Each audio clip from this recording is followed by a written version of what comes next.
존경하는 주권자 시민 여러분, 김영주 부의장과 선배 동료 의원 여러분, 더불어민주당 민형배입니다. 지난달 21일 우리 국회는 이재명 대표 체포동의안을 가결했습니다. 검찰의 정치 공작과 투표 강요에 국회가 무릎을 꿇은 치욕적인 날입니다. 진즉부터 이재명 대표는 국회가 열리지 않을 때 제발로 법원에 가 영장실질심사를 받겠다고 했습니다. 비회기 때 시간을 줬음에도 검찰은 영장 청구를 하지 않다가 정기국회를 기다렸다는 듯이 체포동의안을 보냈습니다. 이건 검찰의 국회 난입이라고밖에 볼 수가 없습니다. 정치 파괴 행위입니다. 헌법상 삼권 분립 침해입니다. 그때 국회는 검찰의 난입을 막았어야 합니다. 제가 투표 거부를 주장한 이유입니다. 그런데 우리는 검찰의 문을 열어주고 일부는 박수까지 쳐댔습니다. 같은 상황이 벌어진다면 저는 이재명 대표가 아니라 국민의힘 김기현 대표 체포동의안에도 부결표를 던졌을 겁니다. 민주당보다도 국민의힘보다도 민주주의와 국회가 우선이기 때문입니다.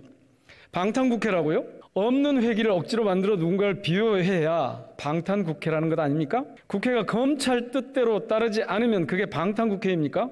회기 중 입법부 구성원의 신변에 대한 판단은 헌법이 보장한 국회의 고유 권한입니다. 검찰은 법원이 아닙니다. 법무부 장관은 판사가 아닙니다. 검찰도 장관도 범죄 유무를 판단할 권한이 없습니다. 왜 국회에 와서 피의 사실을 공표하고 국회의원을 범죄자로 낙인 찍습니까? 그것도 정치 공작 수사가 뻔한데 말입니다. 게다가 한 장관은 국회 본회의장을 자신의 정치 무대로 변질시켰습니다. 무려 37분이나 발언대에 버티고 서서 난장판을 연출했습니다. 한 장관은 그렇게 자신이 검찰 독재 정권의 앞잡이임을 만천하에 고백했습니다. 그는 체포동의안에서 법에 의한 통치, 즉 룰 바이 로를 분명히 언급했습니다. 그러나 우리가 아는 법치는 법의 통치, 즉 룰 오브 로입니다. 지난 8일 제가 대정부 질문할 때 한덕수 총리도 분명하게 확인한 바 있습니다. 룰 오브 로는 법이 주체입니다. 국회에서 국민의 대표가 만든 법이 통치의 주체인 것입니다. 룰 바이 로는 통치자가 법의 주체입니다. 윤석열 정부가 법을 이용해 국회를 포함한 모두 위에 군림하겠다는 뜻입니다.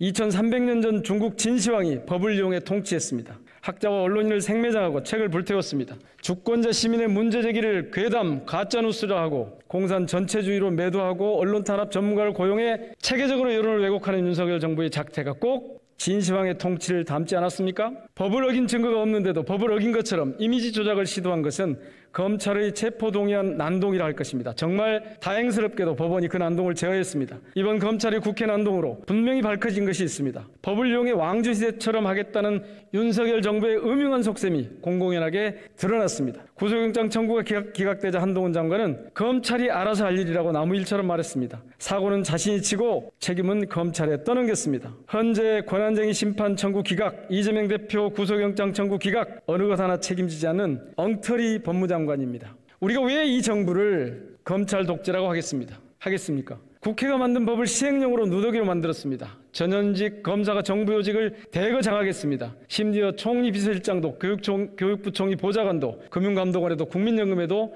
검사 출신이 자리 잡았습니다. 압수수색과 소환이 난무합니다. 조작 수사 검사 비리 검사를 승진시키고 자기 사람 챙기기에 급급합니다. 이쯤 되면 대한검국 아니겠습니까? 검찰에 의한 검찰을 위한 검찰의 나라 대한검국을 국회가 더 이상 용납해서는 안 됩니다. 우리 국회에겐 이런 검찰 독재의 폭정과 폭주를 막고 민주공화국의 삼권 분리 원칙을 수호할 책임이 있습니다. 이제 검찰을 역사적 심판대에 세워야 합니다. 그 첫 단계가 바로 한동훈 장관 탄핵입니다. 더 말씀드릴 필요도 없이 그의 직무상 과오는 차고도 넘칩니다. 검찰 독재 맨 앞줄에 선 한동훈 장관을 탄핵해서 정치 공작과 국회 유린의 책임을 물읍시다. 임명권자 대통령이 사과하고 파면하는 것이 마땅하지만 그럴 일이 없을 테니 이제 국회가 나서야 할 때입니다. 여야 간의 정치적 견해가 다를 수 있고 한 정당 안에서도 차이가 있을 수 있습니다. 그렇지만 한동훈 장관 탄핵엔 반드시 뜻을 모아야 합니다. 이번에 탄핵하지 않는다면 국민의힘은 검찰 독재 정권의 부역자가 될 것이고 민주당은 방조자가 될 것입니다. 주권자 시민 앞에 당당할 수 있도록 한동훈 장관 탄핵을 강력하게 제안합니다. 경청해 주셔서 고맙습니다.